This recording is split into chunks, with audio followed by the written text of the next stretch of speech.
प्रश्नोत्तर राउंड खुला हुआ है। बस एक बात विशेष रूप से ध्यान रखिएगा कि क्वेश्चन आंसर राउंड में टिप्पणी ना हो, प्रश्न हो तो फिर जिज्ञासा ही हो। और दूसरा ये कि काउंटर क्वेश्चन के लिए मतलब नहीं खुला है मंच। आप अपना सवाल व्यवस्थित पूछिए, उसके बाद पहले कार्यक्रम तय किया गया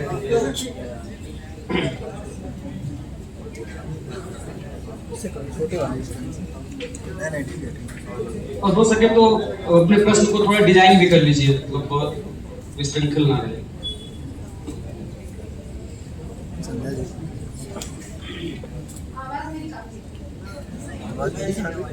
आवाज मेरी काफी मेरे टिप्पणी नहीं है, पर स्त्री विमर्श पे काफी सेमिनार्स अटेंड करने के बाद जो एक मेरा अनुभव रहा है कि हम इतनी धाराओं के बारे में बात करते हैं कि फेमिनिज्म के इतने वेव्स आए और सब, पर जब हम हिंदी के संदर्भ में बात करते हैं तो हिंदी का स्त्री विमर्श कहीं ना कहीं सीमांतरीय उद्देश्य से आगे नहीं बढ़ पाया। जैसे कि अभी भी इन वक्तव्यों में ना महादेवी वर्मा की श्रृंखला की कड़ियों पर कोई बात हुई, ना ही हम सेक्सुअलिटी पे जब बात करते हैं तो हम रमणिका गुप्ता को एज ए रेफरेंस लेते हैं। बात यह है कि आज के जो सवाल है प्राथमिकता पर जब बात करें तो कई ऐसी सामाजिक अवधारणाएं हैं जिसको कि लेकर समाज सोशल साइंस में या समाज शास्त्रीय अध्ययन में टर्म्स हैं, जैसे पीरियड फॉरवर्ड, मैंसप्लेन, मैनिपुलेटिव कंसेंट। ये जो फेमिनिज्म के अब जो नए सवाल हैं, मैं देखती हूँ कि हिंदी में ना उसको लेके कोई चर्चा होती है, अनुवाद तो बिल्कुल नहीं है उसका कि मैं सेंस ऑफ सेल्फ सेंसरशिप को आत्मकथाओं के संदर्भ में हिंदी में क्या लिखूं। तो एक तो उसका अनुवाद नहीं है, उस पर कोई चर्चा भी नहीं है, ना ही वो आज के साहित्य में कहीं भी देखने को मिलता है। तो बीइंग अ स्कॉलर, राइटर और पढ़े लिखे हैं आप, विद्वान जन हैं, तो इसलिए बतौर एक शोधार्थी मेरा ये आपसे प्रश्न है कि ये अवधारणाएं हिंदी में क्यों नहीं आ पा रही है, इनका अनुवाद क्यों नहीं आ पा रहा है। और बतौर शोधार्थी हम थोड़ा यहाँ जाकर अटक जाते हैं, क्योंकि हम समाजशास्त्रीय अध्ययन करना तो चाहते हैं, पर ना हमारे पास कोई रेफरेंस है, ना हमारे पास कोई तरीका है। नहीं, आप दोनों से ही सवाल है। और इसके बाद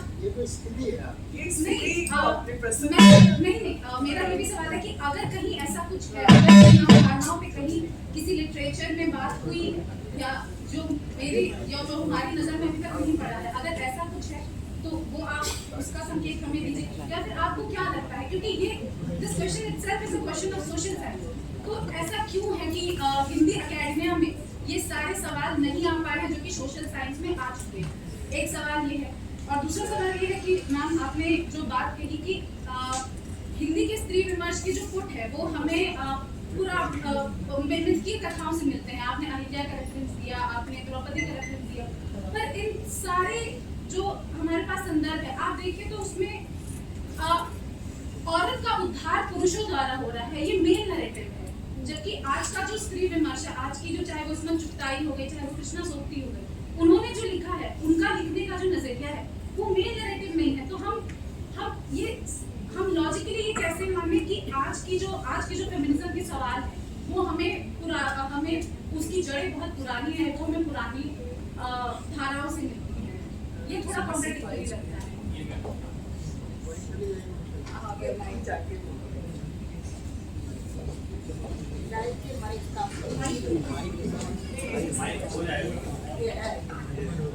जहाँ जड़ों की बात होती है वहाँ फलों की बात नहीं होती है। दरअसल जड़ें जड़ें ही होती है और निश्चित तौर पे वो समय होते होते गल जाती है।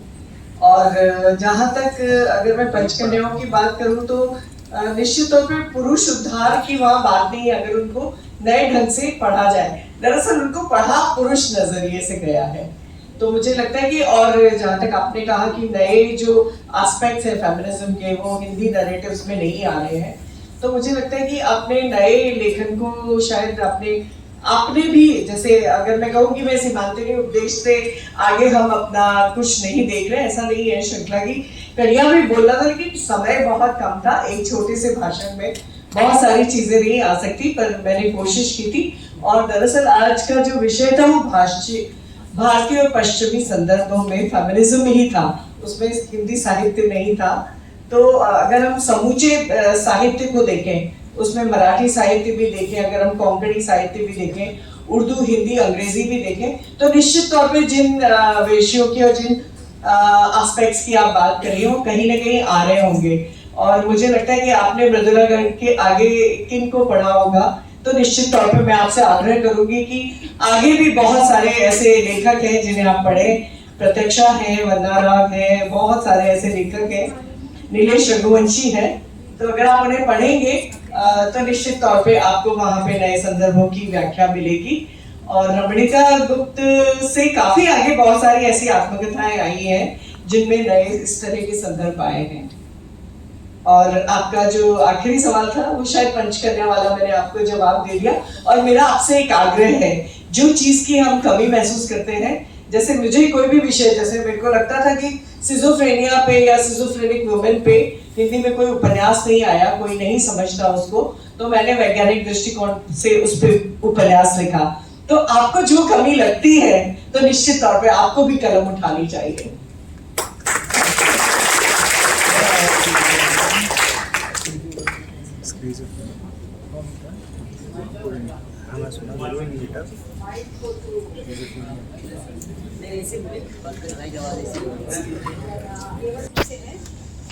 जब आप भारतीय एवं पश्चिमी संदर्भ में स्त्री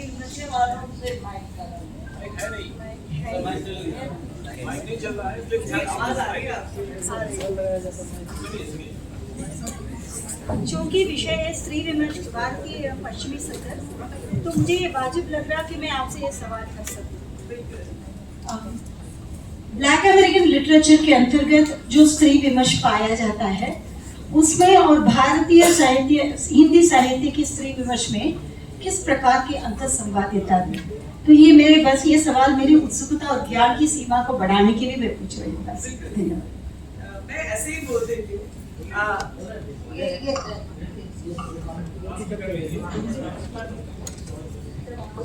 हमारे यहाँ बहुत सारा ऐसा आदिवासी साहित्य आधुनिक लेखकों द्वारा और बल्कि आदिवासी स्त्रियों द्वारा, अगर मैं कहूँ कि नॉर्थ ईस्ट में मेरे को ज्यादा वहाँ का लेखक, क्योंकि मैं नॉर्थ ईस्ट में बहुत रही हूँ, तो नॉर्थ ईस्ट की जो लेखिकाएं हैं, अभी शोभा लिंबू है, उन्होंने नॉर्थ ईस्ट की स्त्रियों पर वहाँ की स्त्रियों की एक आजादी और वहाँ की स्त्रियों का जो एक पूरा बाजार को संभालना, अगर आप नॉर्थ ईस्ट में रहे होंगे तो आपने देखा होगा कि वहाँ पर स्त्रियां बाजार संभालती हैं, स्त्रियां दुकानों पे बैठती हैं और पुरुष खेती करते हैं।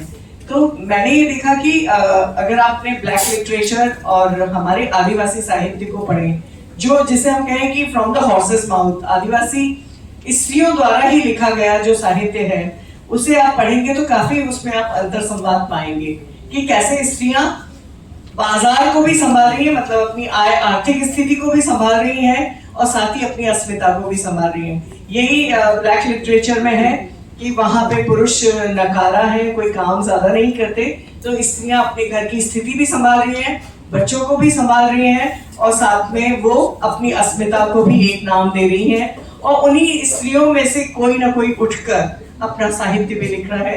ऐसा मैंने नॉर्थ ईस्ट में काफी स्त्रियों को लिखते हुए देखा है।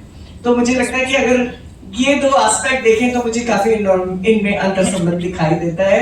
और मैट्रियार्की मुझे दिखाई देती है, वहाँ पे मैट्रिलिनियल सोसाइटीज हैं। खासी समाज को आप देखें तो वहाँ पे मैट्रिलिनियल सोसाइटी है। तो मुझे लगता है कि वो अंतर संबंध और वो अंतर संवाद ब्लैक वुमेन और हमारे यहाँ की आदिवासी स्त्रियों के बीच में हो सकता है। और अगर आपने झाबुआ का आपने भगोरिया उत्सव देखा हो, तो झाबुआ में एक आदिवासी भील समाज है, वहाँ पे फागुन के दिनों में एक मेला भरता है। उस मेले में लड़के भी आते हैं, मतलब मैं एक लैंगिक समानता की बात कर रही हूँ कि हम आधुनिक मध्यम वर्गीय समाज में उतनी लैंगिक समानता नहीं है जितनी कि आदिवासी समाजों में है।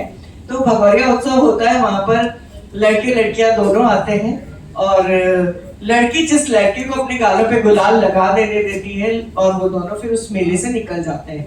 उसके बाद वो कई दिनों बाद आते हैं और वो समाज उनको स्वीकार करता है।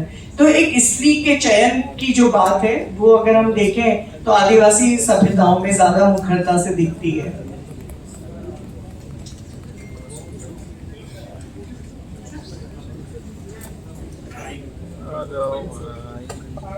मेरा नाम पंकज है और आप कह रहे हैं तो ले लेता हूँ। बाकी आपकी कविता बहुत अच्छी थी।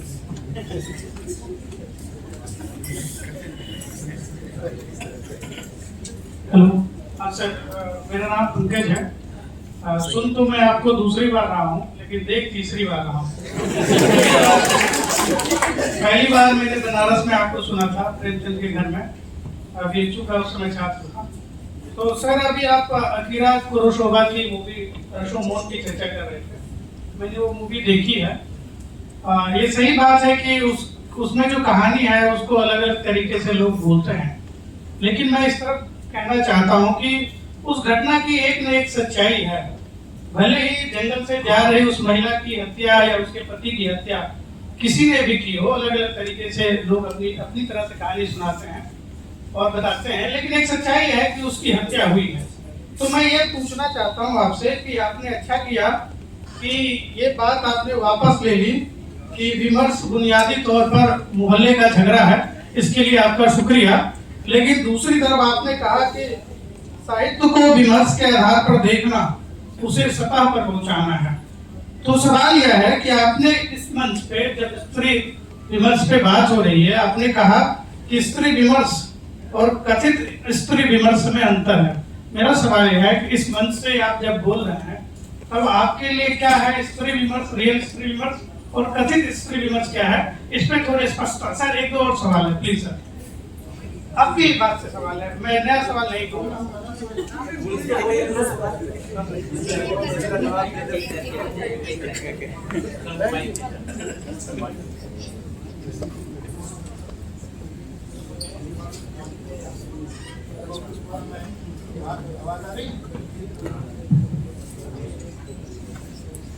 एक तो मैं स्पष्ट कर दूं कि संगोष्ठियों की अपनी सीमाएं हैं। भोज में और प्रसाद खाने में फर्क है।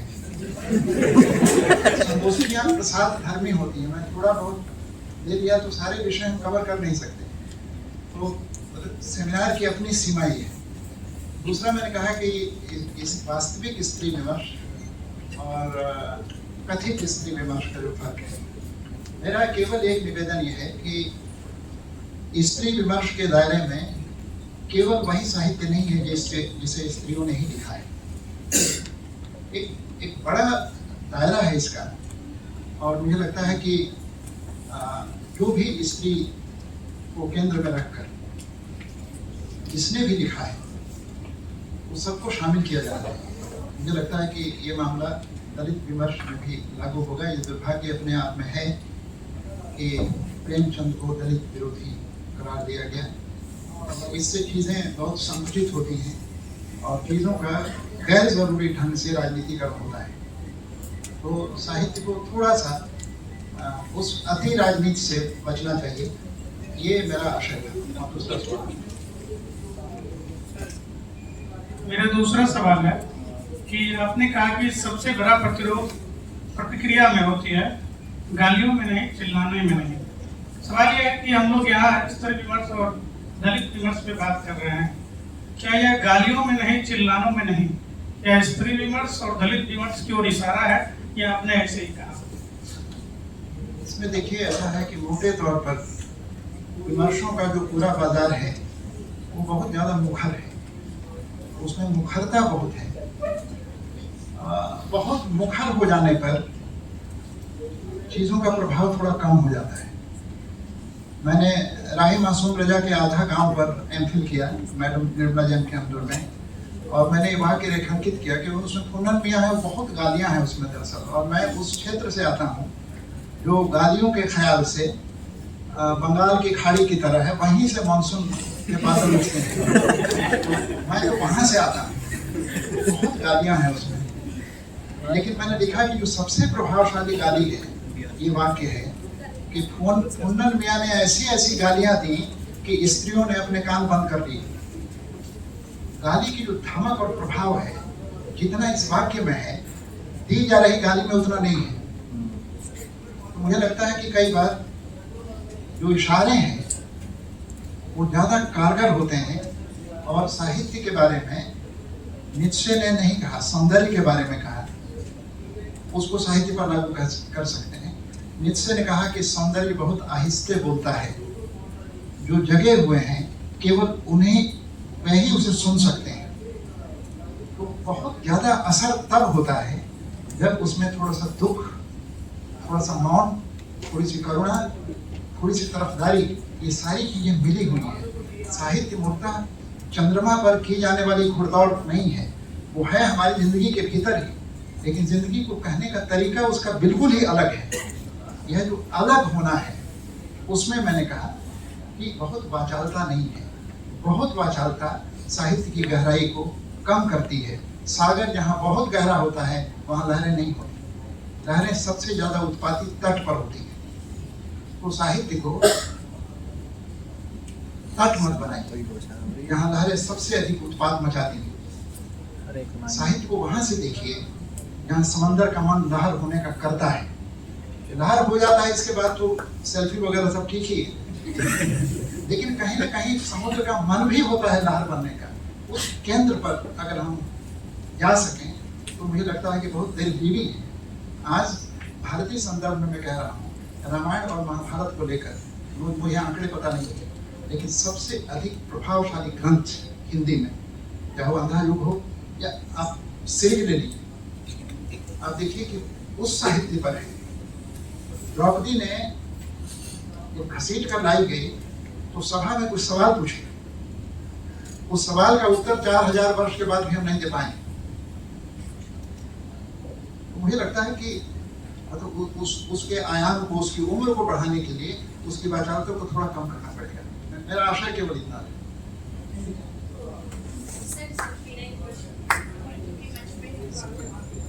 जरा आवाज तेज। प्रश्न क्या है कि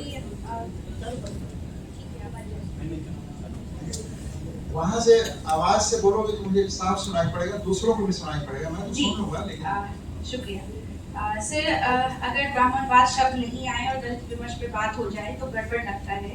उसी तरीके से स्त्री विमर्श पे बात हो गई और आप दोनों वक्ताओं में से किसी ने पितृसत्ता शब्द का प्रयोग नहीं किया, उसकी बात भी नहीं की, ये खटकी मुझे। और सवाल से आप जिसे नैतिकता कह रहे हैं वही पितृसत्ता है, मैं समझ पाई। और लेकिन सर जिस नैतिकता की आप बात कर रहे हैं और जिस नैतिकता को 23 और 24 और 25 वर्ष की अवस्था में अनुभूत करते हैं युवक और युवतियां, और उनको वहां सब जब नैतिकता उन पे थोपी जाती है तो मुझे लगता है वह नैतिकता परमिशन से निर्मित होती है। और परमिशन हमारे जन्म से हमारे साथ चलती है, विशेषकर स्त्रियों के, कि हम क्या करेंगे क्या नहीं करेंगे या परमिशन हमें होता है। जैसे सर अगर एक छोटा सा उदाहरण लें तो घर में किसी अमूमन जो पूरी चर्चा हुई, मुझे ऐसे लगा कि शहर केंद्रित थी, शहर के युवक युवतियों को केंद्र में रख करके ही स्त्री विमर्श पे बात हो गई है, और जो पहुंच चुके हैं संस्थानों में उन्हीं को केंद्र में रखा गया। लेकिन इसके अलावा भी एग्जिस्टेंस है, वहां पे चीजें पहुंचनी चाहिए। तो मेरा सर सवाल यही था कि इस परमिशन को जो देख रहे हैं हम, जैसे घर में 2 बच्चे हैं, एक लड़का और एक लड़की, संसाधन के अभाव में भी अगर शिक्षा की बात होगी तो वह लड़के को भेजा जाएगा, लड़की जो होगी वो घर में झाड़ू लगाने के लिए कही जाएगी। ये जाएगी वाली एक संभावना पे मैं बात कर रही हूँ। होता भी यही है कि अगर घर में लड़का लड़की दोनों है तो अखबार पढ़ेगा चाय की टपरी पे लड़का, झाड़ू घर में लड़की लगाएगी, और वो झाड़ू लगाने के लिए माँ कहेगी। तो वो नैतिकता जिसे आप थोपने की बात कर रही हो, वो माँ थोप रही है, लेकिन वह माँ स्वयं पितृसत्ता की शोषित रही है। तो इस पे आपके क्या ख्याल है, वो अगर आप साझा करें। केवल मैं ये निवेदन करता हूँ कि हिंदी में एक वाक्य मैं बोलता हूँ कि आकाश में बादल हैं, और मैं अगर ये कहता हूँ कि बादल हैं तो तुम ये पूछ रही हो कि आपने आकाश क्यों नहीं कहा। आकाश कुएं में, बादल कुएं में कभी नहीं छाते, आकाश उसमें इंक्लूड है। तो इस पितृसत्ता शब्द को सुनना चाहते हो, मैंने पूरे वक्तव्य में पितृसत्ता है नहीं, वो पितृसत्ता अलग से अगर न भी कहूं तो दरअसल ये सारी स्थितियां पितृसत्ता के कारण, मैंने कहा कि जैसे नहीं, धर्म है, बाजार है, नैतिकता की पूरी अवधारणा है, ये मूलतः पुरुषों की बनाई हुई अवधारणा है। तो पितृसत्ता इसमें इंक्लूड है। ऐसा नहीं कि मैंने बचने के लिए कह दिया कि पितृसत्ता कह देने पर मेरा पितृत्व भी कटघरे में खड़ा होगा। मैं तो खड़ा ही हूँ, लेकिन क्योंकि जिन भी सत्ताओं की बात आई तो सारी पुरुष सत्ता, चाहे आप सत्ता की बात करें, तीनों का सत्ताओं से पूछती है, पितृसत्ता, धर्म की सत्ता, राज सत्ता, ये तमाम सत्ताएं काम करती है किस तरह को गुलाम बनाने के लिए, करती आई हैं, कर भी रही हैं। तो अगर हम सीधे कहते हैं बात, क्योंकि एमए के बच्चे हैं, आईएमए के बच्चे हैं, उनपे अगर हम उनपे बड़े शब्द क्लिष्ट शब्द के चले जाए तो हमारा बड़ा शब्द तो नहीं। अच्छा, एक और सवाल आया कि मतलब ये ऑडियंस अर्बन, मैं सच कहता हूँ कि अगर मैं गांव की सभा में बोल रहा होता तो मैं बिल्कुल दूसरी बात बोलता। ऑडियंस अगर यहाँ ये बहस का सोसाइटी को इनकाउंटर करते हैं, दरअसल वो सोसाइटी नहीं उनके घर की है, एक वातावरण है। तो जाहिर है कि अगर मेरा प्लेटफॉर्म हुआ होगा तो मैं दूसरी तरह से दूसरी बात रखूंगा। यहाँ आप ग्रंथ का, रेफरेंस का, पश्चिम का, पूर्व का, सारी चीजें पढ़ने लिखने वाले, इसलिए वो सीमा है। मैं कह रहा हूँ ना कि सेमिनार की अपनी सीमा है और उससे ज्यादा बड़ी मेरी सीमा है, वो उसको स्वीकार करें। और फिर अगली बातचीत के लिए मैं दरअसल क्लास के बाद 3 घंटे मैदान में बैठकर बात करने वाले टीचरों की श्रेणी में। हाँ, तो उस पर ऐसा हो नहीं पाता और सेमिनार की अपनी समय सीमा होती भी है। बात करेंगे बैठ के। सर मेरा भी एक सवाल है।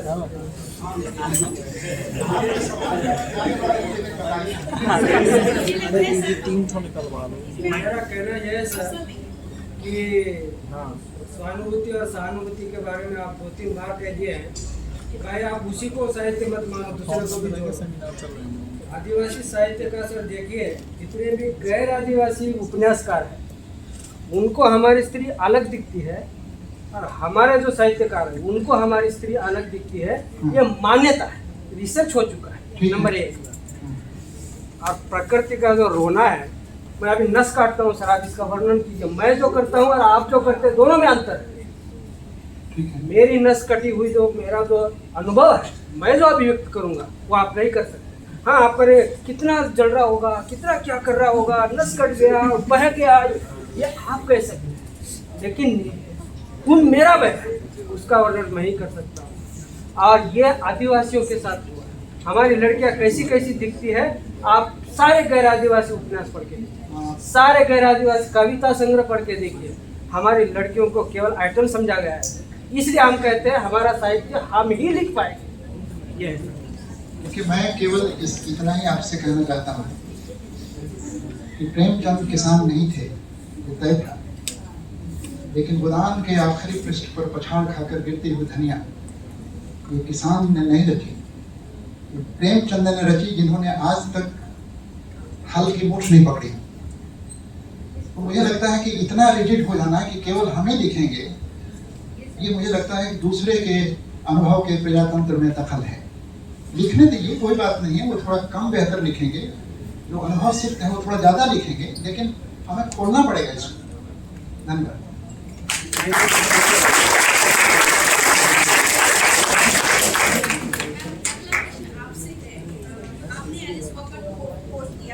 लैवेंडर और पर्पल की जो बात कही आपने कहा मुझे बहुत पसंद है वो लाइन और आप उससे इत्तेफाक रखती हैं। दूसरा आपने कहा आप सीमांचली उपदेश की भी जो राइटर हैं वो उसकी भी बातों से इत्तेफाक रखती हैं, दोनों में कॉन्ट्रडिक्शन है। आपने कहा वुमनिज्म की बात एलिस वॉकर करती हैं और श्रृंगार की वो बोलती हैं कि हम करेंगे, ये वुमनिज्म के दायरे में है, कोई थोप नहीं सकता है। जबकि फेमिनिज्म वाले और सीमांचली उपदेश तो एकदम इसके विपरीत खड़ी है। वो कहती है कि महिलाएं जो पाँव में बिछिया पहनती हैं वो बिछिया से पाँव कट जाता है और तमाम तरह के श्रृंगार और गहने जो शादी के बाद आरोपित किए जाते हैं महिलाओं पे। आरोपित श्रृंगार और स्वयं किए हुए श्रृंगार में फर्क है। जी बिल्कुल। तो मैं ये कह रही हूँ कि आप वुमनिज्म और फेमिनिज्म इन दोनों मैं आपकी स्पष्टता नहीं समझ में आई कि आप इन दोनों बीच में कहाँ है। दूसरा प्रश्न यह कि भारतीय स्त्री विमर्श और पाश्चात्य स्त्री वह कौन सा ऐसा मोड़ है जहाँ पे हम दोनों को अलग करके देख सकते हैं, कहाँ पे वह बात है? पहला सवाल तो आपका ये था कि सीमांचली उपदेश और एलिस वॉकर दोनों को मैं कैसे पसंद करती हूँ। तो मुझे लगता है कि हम एक ही समय में बहुत सारे विचारों को पसंद कर रहे होते हैं और सीमांचली उपदेश जिस समय लिखा गया उस समय की लाइट में अगर मैं प्रकाश में उसको पढ़ूं तो मुझे वो बहुत ही मजबूत स्तंभ लगता है एक फेमिनिज्म का।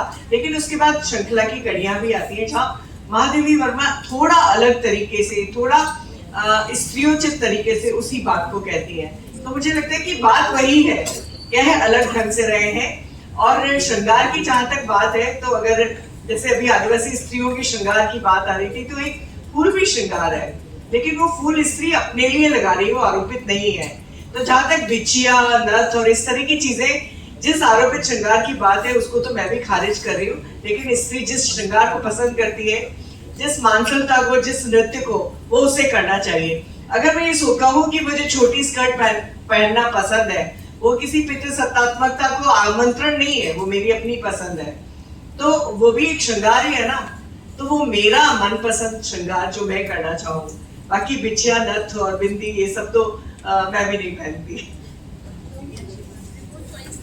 और दूसरा सवाल क्या था? भारतीय और पाश्चात्य के बीच क्या चीज है जो अलग करती है, जोड़ती है? मैंने इंटरसेक्शनलिटी बोला था कि पाश्चात्य संसार में इतने इंटरसेक्शंस नहीं है समाज में। तो मैंने अपने भाषण में भी बोला था कि इंटरसेक्शनलिटी है जो पाश्चात्य सभ्यता में प्रचलित फेमिनिज्म को और भारतीय फेमिनिज्म को कहीं ना कहीं एक अलगाव देती है। हमारे यहाँ क्योंकि दलित स्त्री भी है, आदिवासी स्त्री भी है, मध्यम वर्गीय स्त्री है, किसान स्त्री है, और इस सब के बीच में एक ऐसी स्त्री भी है जो स्त्री नहीं है लेकिन स्त्री होना चाहती है। अगर हम कहें कि ट्रांसजेंडर्स या ट्रांसवेस्टर्न, तो मुझे लगता है कि हमारे यहाँ जो ये सेक्शंस है, और इन सेक्शंस की सबकी अपनी अलग अवधारणा है, अपना फेमिनिज्म है, वो हमें वास्ट बनाता है, वो हमें बहुत बड़ा बनाता है। वहाँ जातिवाद नहीं है, लेकिन हमारे यहाँ जाति है। तो हर इस जाति की स्त्री उसका अपना संदर्भ होगा। तो हमारे यहाँ फेमिनिज्म बहुत गहरे और अलग अलग दायरों में जाके बढ़ जाता है, और हम उस सबका सम्मान करते हैं। ये हमारा फर्क है, पाश्चात्य फेमिनिज्म और यहाँ। और अभी आजकल जेनजी का अपने विमर्श है, जेंडर इक्वालिटी की वो बात करते हैं, बहुत सारी टर्मिनोलॉजी है, तो वो भी हमारे संदर्भों में आके कहीं ना कहीं बदल जाती है। तो मुझे लगता है कि हम जब इंटरसेक्शंस की बात करते हैं तो हमारा फेमिनिज्म कहीं ज्यादा गहरे जड़ों तक जाके उतरता है। मैं केवल इसमें, क्योंकि सवाल बहुत डिसाइसिव सवाल था कि फर्क क्या है पश्चिम और पूर्व में, मैं टेक्स्ट से इसको स्पष्ट कर दूं। वर्जीनिया वुल्फ का अपना कमरा, उसको पढ़ो, और यशपाल का उपन्यास दिव्या पढ़ो। दिव्या का सवाल बुनियादी तौर पर यह है कि क्या मेरा माँ बनना इसलिए अनैतिक और अपवित्र है क्योंकि किसी पंडित ने फेरे नहीं लिए, और कहती है कि बच्चे तो सभी पैदा करते हैं, जीव जंतु पैदा करते हैं। यह जो नैतिकता और पवित्रता की आत्यंतिक स्थापना है, भारतीय स्त्रीत्व दरअसल उस पर सवाल खड़ा करता है। पश्चिम स्त्री के लिए अपनी जगह मांगता है, अपना कमरा होना चाहिए, तो इसलिए फर्क दोनों में है। और दरअसल भारतीय स्त्री की स्थिति धर्म, नैतिकता, पितृसत्ता वगैरह के कुएं में है। पश्चिम की स्त्री एक ऐतिहासिक प्रक्रिया से गुजरने के कारण अपेक्षाकृत अधिक स्वतंत्र थी, तो हमें तो अभी धर्म और नैतिकता और इत्यादि से बाहर निकलने में बहुत समय लगा। तो ये फर्क है दोनों।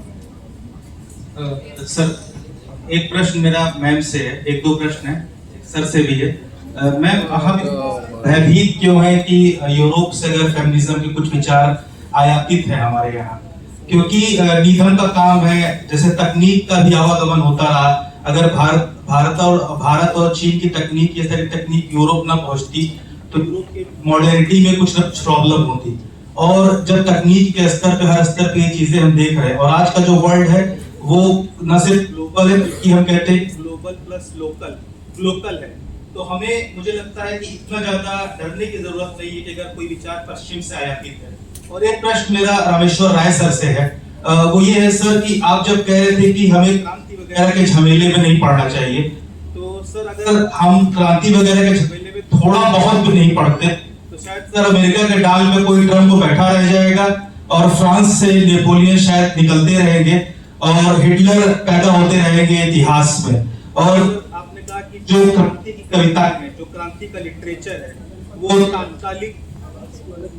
वो शायद तात्कालिक हो सकता है, लेकिन वो उतना महत्वपूर्ण नहीं है। सर मैं भी मानता हूँ कि बहुत मैकेनिकल अप्रोच के साथ ये चीजें गलत है, लेकिन सर आप कहते हैं कि जो पीड़ा में ही कविता है, लेकिन सर पीड़ा से जो विद्रोह उत्पन्न होता है क्या वो कविता नहीं है? सर एक बात है स्टेफान मोरोवस्की की कि उनकी प्रामाणिक कलात्मकता की अपेक्षा अधिक लक्ष्य प्रेरित और संप्रेषणीय बनाना नहीं ठीक है, लेकिन पीड़ा से जो विद्रोह पैदा होता है सर, तो उसकी पोइट्री को क्या आप पोइट्री नहीं मानते? इसमें एक बात मैं थोड़ा स्पष्ट कर दूं कि क्रांतियां व्यवस्था परिवर्तन करती हैं, मनुष्य को नहीं बदल पाती हो। सवाल व्यवस्था बदल देने का अगर है तो व्यवस्था बदल जाने के बाद चीजों को स्थायी हो जाना चाहिए, चीजें ठीक हो जानी चाहिए थी। आज का जो सोवियत रूस है ये क्रांति से गुजरा हुआ है, व्यवस्था बदल गई थी। क्या वस्तुतः मनुष्य भी बदल गया था? मनुष्य बदल जाता है क्रांतियों से। मेरा केवल इतना कहना था कि क्रांतियों के भरोसे इतिहास और समय को नहीं छोड़ा जा सकता, मनुष्य को भी अंततः संबोधित करना ही पड़ेगा। हम कहेंगे कि व्यवस्था हमने बदल दी, काम खत्म हो गया। मुझे लगता है कि व्यवस्था परिवर्तन के बाद जो अगला चरण है वो मनुष्य के बदलने का भी है। क्या क्रांतियां मनुष्य के व्यक्तित्वांतरण में कोई भूमिका निभाती हैं कि नहीं निभाती हैं, ये इतिहास सवाल क्रांतियों से पूछेगा। मैं क्रांतियों को भूसा की तरह उड़ा नहीं रहा, लेकिन क्रांतियों से सवाल पूछने और क्रांतियों के सामने सवाल लेकर खड़ा तो हुआ ही जा सकता है। एक तो ये है। दूसरा जो आपने कहा कि जो पीड़ा से पैदा होने वाला विद्रोह है, अगर उस पर कविता है तो कविता है कि नहीं है? मुझे लगता है कि कविता के सवाल पूछने का जो तरीका है वो थोड़ा सा अलग है। जैसे महादेवी की कविता अगर कहती है कि इतना बड़ा आकाश है और मेरे लिए कोना तक नहीं है, ये क्या है?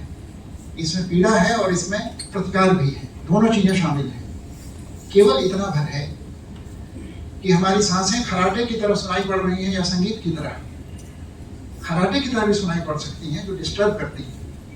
तो मुझे लगता है कि जिस पीड़ा बगैर प्रतिरोध के संभव नहीं है, इसलिए पीड़ा में प्रतिरोध अंतर्निहित है।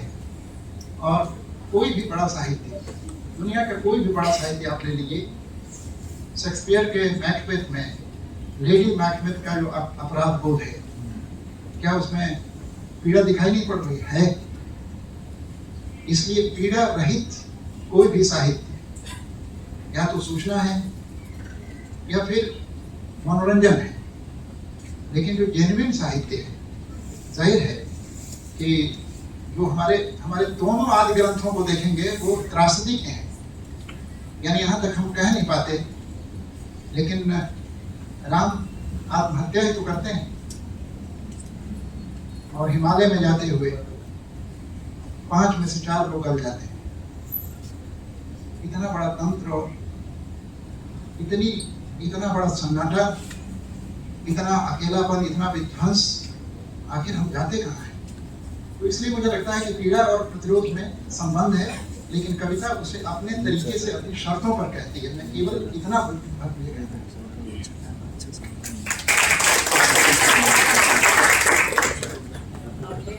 बहुत पर्याप्त। एक सवाल मुझसे पूछा गया था, तो आपने सवाल पूछा कि मैं फेमिनिज्म के पश्चिम से आयातित होने से भयभीत हूँ। तो मुझे क्या लगता है कि आप अपनी आक्रामकता के आलोक में मेरी आपत्ति को भय समझ रहे हैं। दरअसल वो आपत्ति थी कि भारत में स्त्री की आत्मचेतना पश्चिम से आयातित है। नहीं, वो पहले से थी, लेकिन हमने उसको पहचाना बाद में। और बहुत सारी ऐसी चीजें हैं जो हमने पश्चिम से ली हैं और बात खुशी ली है। आपकी पीढ़ी की समस्या ये है कि स्कर्ट पहनती तो है, उसे ये नहीं मालूम कि स्कर्ट आई कैसे थी। अगर आप जानना चाहें तो जब फैक्ट्रीज आई और फैक्ट्रियों में द्वितीय विश्व युद्ध के समय में स्त्रियों ने घर से निकल के काम करना शुरू किया, तो वो लंबे लंबे गाउन्स जो थे उनके, उसमें रोड़ा बनते थे और फंसते थे मशीनों में। तब उन स्कर्ट्स को काट दिया गया, लंबे गाउन्स को काट के स्कर्ट बना दिया गया। तो ऐसा नहीं है कि बहुत सारी जो अच्छी चीजें हैं बाहर से आते हैं उन्हें वो हमें स्वीकार्य नहीं